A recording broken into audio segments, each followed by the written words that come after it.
Oi, pessoal, tudo bem com vocês? Sou Janaína Ferraz, estou aqui para darmos início ao nosso curso de Direito Penal, direcionada para a banca Fundação Carlos Chagas, do concurso agora do ISS de Teresina para o cargo de auditor fiscal, né?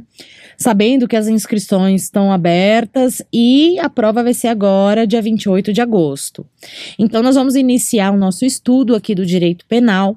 Quem assistiu a apresentação lá, eu expliquei como eu vou proceder as minhas aulas, mas, se você não assistiu, eu também te explico. O edital está todo misturado, parte geral, parte especial. Eu organizei a parte geral, primeiro a gente vai falar de tudo relacionado à parte geral, exercícios, depois parte especial e exercícios, ok? Combinado? Então, nesse primeiro momento, aqui eu vou bater um papo com vocês, a gente vai conversar bastante sobre os institutos que serão cobrados no exame de vocês, na prova de vocês, e depois a gente vai ver como a Fundação Carlos Chagas costuma perguntar, tudo baseado na própria banca e em concursos anteriores, que vocês vão perceber, pessoal, que eles não mudam muito. Eles dão uma maquiada, a historinha é outra, mas a essência, né? A essência da questão é a mesma. Então, para ficar mais fácil e mais didático, eu vou dar uma explicada para você que já está estudando relembrar e você que começou a estudar agora o direito penal, para que você entenda os institutos de uma forma mais tranquila, tá? O que está sendo cobrado, na verdade, não é nada muito difícil, nada muito complexo, mas a gente tem que saber diferenciar os institutos, porque na prova eles misturam tudo. E aí, se você não estudou direitinho, você fica na dúvida, né? Então, aqui a gente vai começar a conversar. No primeiro tópico, o edital fala sobre a aplicação da lei penal. Esse é o sentido lato, o sentido amplo do tópico, depois ele é desmembrado, tá? Nos princípios, nas teorias e assim vai. O primeiro tópico, a parte genérica, ele vai falar como funciona a aplicação de uma lei, de uma norma penal. Depois a gente vai ver essa aplicação dela no tempo e no espaço. Primeiro, a gente precisa entender o que é o direito penal, o que é uma lei penal, quais são os princípios relacionados a ela, certo? O que vai ser perguntado para você e como você tem que entender as expressões para não cair em pegadinhas ou em ciladas, para você que está estudando aí já há algum tempo, com muito afinco, para que você não confunda o óbvio, né? Porque a gente errar o que não sabe, tudo bem, né? Entre aspas, mas errar o que sabe é realmente desagradável, né? A gente fica até com raiva da gente mesmo, né? Então, pessoal, a gente vai começar agora da aplicação genérica da lei penal no contexto da matéria, tá? A primeira parte fala sobre o direito penal. Para você que não sabe, o direito penal é um ramo do direito público, que visa dirimir os conflitos entre o fato praticado e a norma penal. Para que ele seja considerado crime, vamos conversar primeiro, depois a gente vê slide, tá? Porque senão ficar lendo slide, isso aí não resolve para você. Você precisa do pulo do gato, tá? Então, esse ramo do direito público, que é o direito penal, ele faz o quê? Ele vai ajustar o fato praticado, a conduta criminosa, à norma penal estipulada na lei, escritinha lá no Código Penal. Eu tenho que ter esses dois pesos e duas medidas aqui, certo? Então, o perfeito ajustamento do fato narrado à norma penal. E o direito penal visa isso. Vamos dar uma olhadinha aqui, ó. Esse ramo do direito público tem a finalidade de solucionar essas condutas que atentem contra os bens jurídicos. Atenção, olhando aqui para mim. Essa violação a bens jurídicos significa o quê? O que são bens jurídicos? Os bens jurídicos são aqueles bens que o direito, o jurídico protege. O direito penal protege o quê? A vida, a honra, a propriedade, a administração pública, a fé pública, né? Então, são bens que o direito penal protege, cuida e que, se forem violados, serão caracterizados como condutas típicas, ou seja, que vão enquadrar dentro da lei penal. Muito bem. Bom, continuando aqui, principalmente aqueles considerados essenciais para a vida da sociedade, de forma que, para tal, sancionando os que burlarem, ofenderem, a pena criminal ou medida de segurança. A pena criminal é aquela pena, olhando aqui para mim, pessoal, pena criminal é aquela pena imposta pelo juiz na hora que ele vai proferir a sentença. Então, por exemplo, o indivíduo praticou o crime de roubo, artigo 157, seja qualificado, ou seja a forma do caput, né, do início do artigo, vamos supor que o juiz aplicou na sentença 5 anos e 4 meses. Essa é a pena criminal, ele vai cumprir num regime fechado, semiaberto ou aberto, vai depender. Nós vamos estudar isso mais para frente. Mas essa é a pena criminal. Agora, a medida de segurança de que trata aqui é aplicável aos inimputáveis ou semi-imputáveis. São pessoas que não têm capacidade de receber uma sanção penal, uma pena criminal. Certo? E aí, aplicada a medida de segurança, vai para uma internação, porque tem problema mental, por exemplo, né? Então, vai para uma internação no hospital psiquiátrico, certo? A conduta dele não passa a ser considerada lícita, porém, ele não tem o discernimento para cumprir um estabelecimento prisional comum. Aí, ele vai ser direcionado para um estipulado pelo juiz na sentença, tá? Então, essa medida de segurança, ele vai... Exemplo, ser internado no hospital psiquiátrico para cumprir aquele período de internação que a gente fala, tá? E a pena criminal, ele vai para o estabelecimento prisional indicado de acordo com o tanto da pena que ele recebeu, tá certo? Então, o direito penal faz isso, pega o fato praticado lá na rua, vê... Tem um enquadramento no direito penal? Não. Então, ele não faz parte do mundo do direito penal. Ah, essa conduta tem um enquadramento. Faz. E aí? E aí vamos iniciar a investigação, se for necessário, inquérito policial, para depois isso virar uma ação penal e, finalmente, esse indivíduo vai ser condenado ou absolvido de acordo com as provas acostadas no processo. Certo? Então, isso aí vem para o mundo jurídico, porque eu encontro o perfeito ajustamento, ok? Tranquilo? Passamos para o próximo slide, vamos falar da infração penal. Quando eu falo infração penal, eu estou querendo englobar 2 tipos, crime ou delito, que são sinônimos, e as contravenções penais, pessoal. Então, se eu falar assim, o indivíduo cometeu uma infração penal, eu posso imaginar que ele praticou um crime ou delito ou uma contravenção penal. Mas aí eu tenho que perguntar, que tipo de infração penal ele praticou? Ele praticou um crime. Tá. Não, ele praticou uma contravenção penal. Tá. Por quê? Porque o crime, ele sempre vai ser mais grave, punido de uma forma mais severa do que uma contravenção penal. Ok? Então, vamos analisar aqui. Ela é o gênero que se subdivide em 2 espécies. Olha lá, crime ou delito e a contravenção penal. Ela é punida com reclusão ou detenção, acompanhada ou não de multa, que nós vamos estudar. Só para vocês saberem, a reclusão ou a detenção são tipos diferentes, né? Mas, na prática, é tudo igual. Mas na prova você vai colocar assim, se perguntarem, tá? Reclusão ou detenção. Reclusão normalmente para os crimes mais graves e detenção para os menos graves. Reclusão, por exemplo, os crimes dolosos contra a vida ou qualquer outro bem jurídico. A forma dolosa de um crime, ela é punida muito mais severamente do que os crimes culposos, que são punidos com mais serenidade, com penas mais abrandadas, tá certo? Vamos lá. Daí vem a contravenção penal. Contravenção tem uma legislação própria, que é a Lei das Contravenções Penais, e elas são mais brandas, são chamadas de crime anão, porque ela é punida somente com prisão simples, que pode ser acompanhada ou não de multa, ou somente a pena de multa, tá certo? Ela é muito mais sutil, ela é muito mais leve. Então, infração penal, o que eu digo? Crime ou delito e contravenção penal. Aprendeu, né? Olha aqui no slidezinho, rapidinho. Então, infração penal, crime ou delito, ou contravenção penal, englobam a expressão infração penal. Tranquilo?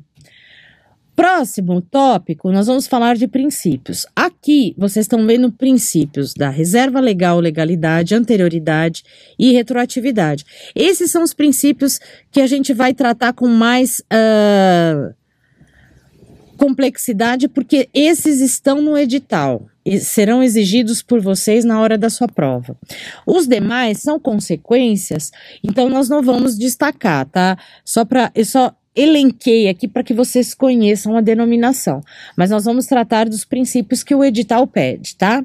Legalidade, reserva legal e anterioridade. Esses dois princípios são os primeiros princípios que você tem que estudar no direito penal. Se você já sabe, vamos recapitular, eles estão no artigo 1º do Código Penal.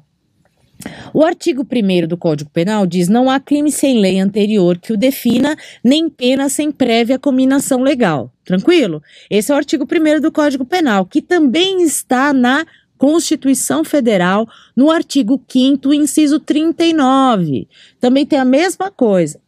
Aliás, pessoal, nós vamos estudar a Constituição Federal no que tange aquilo do direito penal. Né, no que tange o direito penal, o que reflete aqui na nossa matéria, tá certo? É um tópico exigido pelo edital só disso, tá? Claro que no decorrer das nossas explicações aqui, eu vou falando, ó, isso aqui tem na Constituição, isso aqui tá no artigo tal da Constituição também, mas nós vamos ter um capítulo só destinado a isso, tá? E aí, o princípio da legalidade ou reserva legal, que estão nesses dois lugares, no artigo 1º e no 5º, inciso 39 da Constituição Federal, ele vai me dizer o quê? Primeiro, precisa estar na lei. O fato praticado na rua, na fazenda, numa casinha de sapê, tem que estar descrito na lei, certo? Legalidade, precisa encontrar o respaldo da lei. Só que, para que eu consiga ter o princípio da anterioridade, eu preciso desta conduta estipulada ou com respaldo na lei anterior ao fato praticado, obviamente. Porque não tem como uma conduta voltar no passado e criminalizar uma conduta que não era típica, certo? O fato de soltar fogos no dia 31 não é crime. Aí no ano seguinte passa a ser crime. Os fogos que eu soltei no 31 de 2015 para 2016, a conduta era totalmente lícita. Agora, a partir de 31 de dezembro de 2016, vai ser crime. E aí? E aí que vai responder por crime quem soltar fogos daquele dia em diante, não quem soltou antes. Senão, fica realmente impossível viver nesse mundo, né? Então, os fatos precisam ser anteriores na lei, e eles são abarcados por condutas praticadas dele em diante, tá certo? Enquanto eu não tenho o perfeito ajustamento do fato praticado à norma penal, eu não tenho nada relacionado a crime no direito penal. Se eu encontro um perfeito ajustamento, aí sim eu tenho ou crime ou delito ou uma contravenção penal, tá certo? Então, legalidade, reserva legal e anterioridade. Não se esqueçam que eles estão no artigo 1º do Código Penal, é a essência de tudo, tá? Olha lá, ó. O princípio da legalidade ou reserva legal diz o seguinte: alguém só pode ser punido se anteriormente ao fato praticado existir uma lei que considere como crime. Na verdade, atenção, por favor.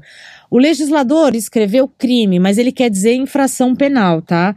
Porque precisa tanto o crime estar estipulado anteriormente, quanto uma contravenção penal precisam ter o respaldo legal, ok?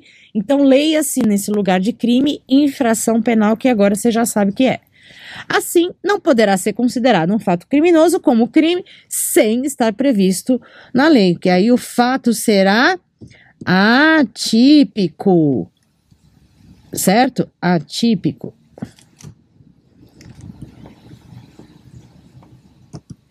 Tranquilo, pessoal? O respaldo da lei está disposto também na Constituição Federal, no artigo 5º, olha aqui que eu falei, inciso 39, e no artigo 1º do Código Penal. Olha só, tanto no artigo 1º quanto no artigo 5º, inciso 39, a redação do artigo é igual, é idêntica. Não há crime sem lei anterior que o defina, nem pena sem prévia combinação legal. Então, nós temos legalidade e anterioridade. Nas duas tratativas aqui, nas duas frases, tá? Então, lei anterior que o defina, nem pena sem prévia combinação legal. Então, tudo tem que estar estipulado anteriormente. Por exemplo, a conduta praticada pelo indivíduo precisa ter o respaldo da lei, não é isso que eu falei? Só que além da conduta, a sanção, né? Nem pena sem prévia combinação legal. Então, eu tenho lá no artigo do Código Penal a conduta atípica, por exemplo, matar alguém, e a sanção correspondente a ela, que é de reclusão de 6 a 20 anos. Tudo bem. Então, eu tenho as duas coisas já estipuladas. Eu não tenho só a conduta. Então, tenho o crime definido e a pena correspondente a esse crime também definidas. Tá certo? Então, vocês não vão encontrar no direito penal a conduta e depois pena a combinar, a definir. Não existe, né? Então, eu preciso da conduta, que é o crime praticado, e a pena ou a sanção correspondente a ela. Tranquilo isso? Sempre anterior ao fato praticado. Agora, aqui, ó, isso que eu escrevi aqui, a palavra crime abrange também as contravenções que eu conversei com vocês, está aqui no slide, né? Todas as formas de crime, né? Crime hediondo, crime culposo, doloso, tudo engloba aqui também, tá? Princípio da anterioridade. No princípio da anterioridade, pessoal, essa parte aqui, ó, sem lei anterior que o defina. E aí veda-se a incriminação e a sanção de um fato que não está previsto em lei, porque eu preciso da anterioridade. Eu preciso da estipulação anterior, ok? Então, o fato só vai ter vigência quando a lei tiver, né? A conduta só vai ter validade quando a lei tiver em vigência, melhor dizendo, né? Certo, pessoal? Então, a partir daí, todos os atos praticados serão considerados como fato típico, antijurídico e culpável, ou seja, um crime ou uma contravenção penal, ok? Aqui, como eu disse para vocês, a lei deve vir antes da conduta e é necessário que a lei deve considerar o fato como criminoso e vai ditar também a pena cabível, que foi o que nós falamos anteriormente, tá? Agora, o princípio da anterioridade. Olha aqui, ó, isso daqui já caiu em concursos anteriores, por isso que eu trouxe para cá. A vacatio legis. O que é a vacatio legis?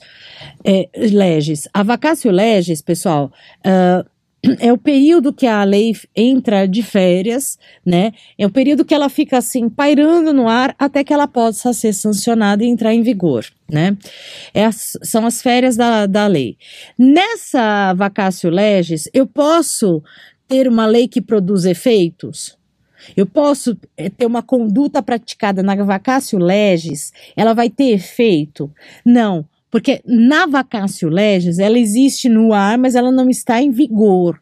Ela está pairando, ainda está de férias, certo? Então, olha aqui, a lei penal só produz efeito quando ela entra em vigor, pessoal. Então, na vacatio legis, ela está de férias. Nas férias, a gente não trabalha. Então, não há sanção se a conduta praticada da lei da vacatio legis for realizada, tá certo? Então, se eu pratiquei a conduta por uma lei que está na vacatio, certo? Eu vou responder ou não? Não vou responder porque ela ainda não entrou em vigor, ela ainda está na vacatio, ela ainda está de férias. A lei penal só produz efeitos quando ela entra em vigor. E vacatio não é vigor da lei. Tranquilo? Aí, nós temos o princípio da irretroatividade. O que é irretroatividade no direito penal? Irretroatividade da lei penal mais severa. O que diz o artigo 5º e aqui o Código Penal em específico? A lei não vai retroagir salvo para beneficiar o réu. Então, se uma lei é mais severa, ela pode voltar atrás e ser aplicada? Claro que não. Porque o próprio artigo 5º da Constituição estipula isso, tá certo? Então, olha aqui, observa-se no artigo 5º, a lei não retroagirá, salvo para beneficiar o réu. Atenção aqui para mim um instante. Tudo que for benefício é aplicável no direito penal. Vocês sabem bem pela teoria e até pela prática, né? Dos noticiários que a gente ouve. Por exemplo, o direito penal não admite analogia in malam partem, ou seja, analogia para pior, né? Analogia para piorar a situação. Ela só admite analogia, né? A análise de casos semelhantes in bonam partem, ou seja, para beneficiar o réu. Então, tudo aquilo que prejudicar no direito penal, que é a fonte formal do direito, não é aplicável, ok? Então, no direito penal, só pode retroagir se trouxer benefício. Caso contrário, segue a regra geral, não retroage, ok? Então, uma lei em vigor mais severa que a anterior não alcançará o fato praticado anteriormente, certo? Então, olha só. Lei mais severa igual a princípio da irretroatividade, ou seja, ela não volta para trás, ou seja, não volta. Porque não pode piorar se ela for mais severa. Agora, lei mais benéfica, pode voltar? Pode voltar e beneficiar? Pode. Aí nós temos a aplicação do princípio da retroatividade.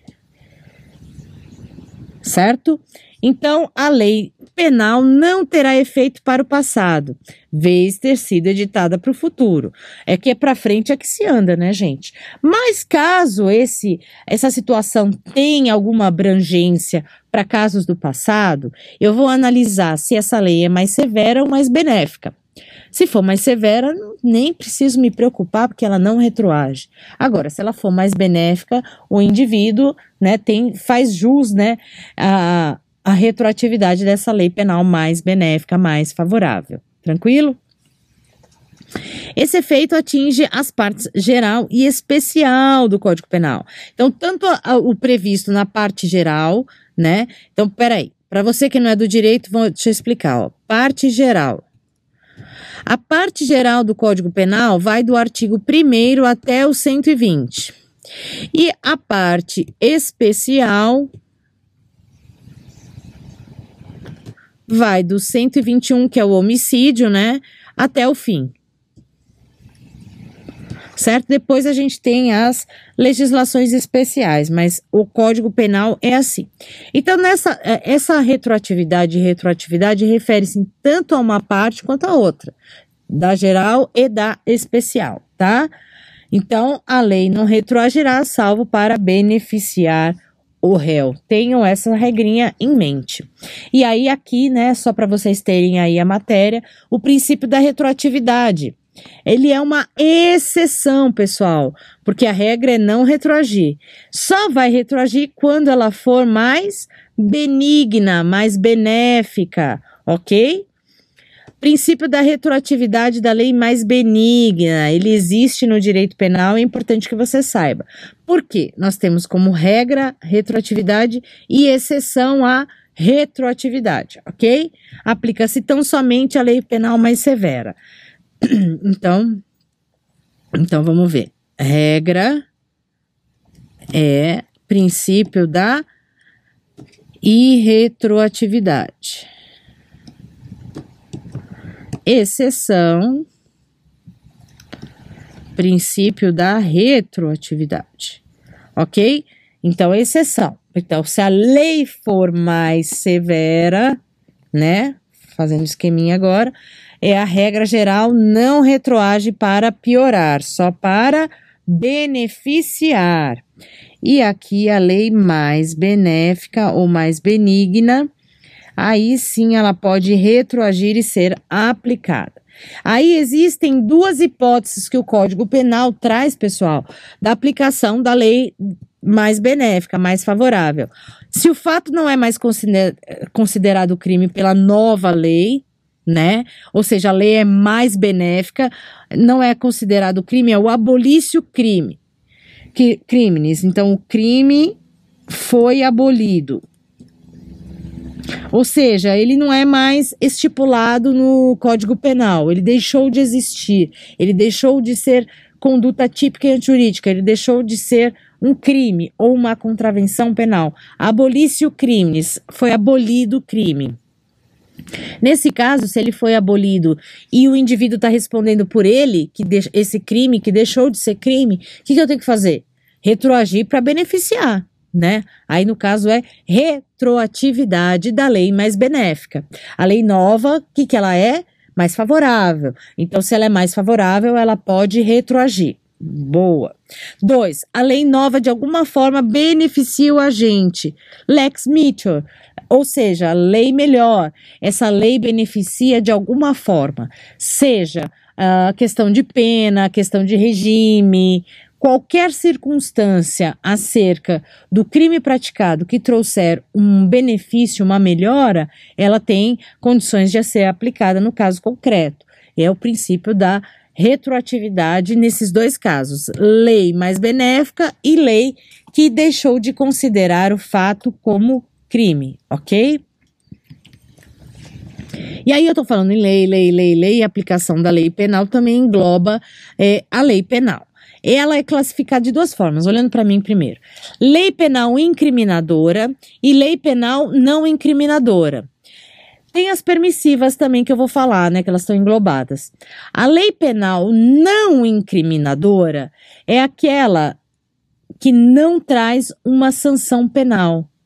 Peraí, Janaína, você falou no começo do bloco que todo crime tem uma sanção correspondente, que tem lá no artigo 1º, que tem sem pena, sem prévia combinação legal e pá e tal. E agora eu tô confuso, o que eu faço?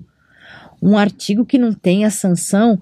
Pessoal, porque nós temos no Código Penal, na parte geral e na parte especial, alguns artigos que explicam situações, definem pessoas, certo? E outros artigos que trazem as condutas, ou seja, os crimes e, consequentemente, as sanções, tá? Então, a gente não tem só norma penal incriminadora no Código Penal. Nós temos as duas possibilidades. A não incriminadora, ela, por exemplo, define funcionário público. Certo? No 327 você tem definição de funcionário público, né? Todo aquele tal, tem lá o rol certinho. Na parte geral também você tem explicações acerca do que é crime doloso, crime culposo, tentativa, o artigo 14.2, crime não se consuma por circunstâncias alheias à vontade do agente. Pronto, tá explicando o que é uma forma tentada de um crime. Não tem sanção, tá? E a incriminadora é aquela justamente em que eu tenho a conduta típica e a sanção correspondente. Vamos lá. Essa é uma classificação doutrinária. E, só para vocês saberem, a Fundação Carlos Chagas não é mais a Fundação Copia e Cola faz tempo, né, pessoal? Então vamos atentar aos entendimentos doutrinários, jurisprudenciais, vamos entender nomenclatura de doutrina para você não ser pego de surpresa, tá? Então essa norma penal incriminadora é aquela que define conduta e traz sanção correspondente. Artigo 121, matar alguém, ok, pena, reclusão de 6 a 20 anos, ponto. Não incriminadora, elas podem estar, né, dentro das seguintes divisões: permissivas, exculpantes ou interpretativas. São tipos diferentes de normas penais. Na permissiva, elas, como o próprio nome diz, autorizam, permitem prática de condutas típicas. Exculpantes, elas vão que estabelecem a não culpabilidade do agente ou a impunidade de algum crime ou delito. certo? No caso do 312, parágrafo 3º, ele traz a extinção da punibilidade no peculato culposo. Significa que se o funcionário público reparar o dano ou restituir os cofres públicos, né, daquilo que ele causou, ele pode ter a extinção da punibilidade. Isso se ele devolver o din-din até o trânsito em julgado. Porque após o trânsito em julgado ele tem redução da pena, só que pela metade, né? E as interpretativas, que explicam conceitos importantes para a aplicação da lei, que é o 327, que eu acabei de falar para vocês, que é o conceito penal, né, para efeitos, para fins penais do funcionário público. Tranquilo isso? Pessoal, eu vou dar uma pausa aqui para não ficar muito extenso. A gente volta daqui a pouco dando sequência nessa mesma matéria aqui, ainda falando de aplicação da lei penal. Tranquilo? Volto já já. Beijo. Tchau, tchau.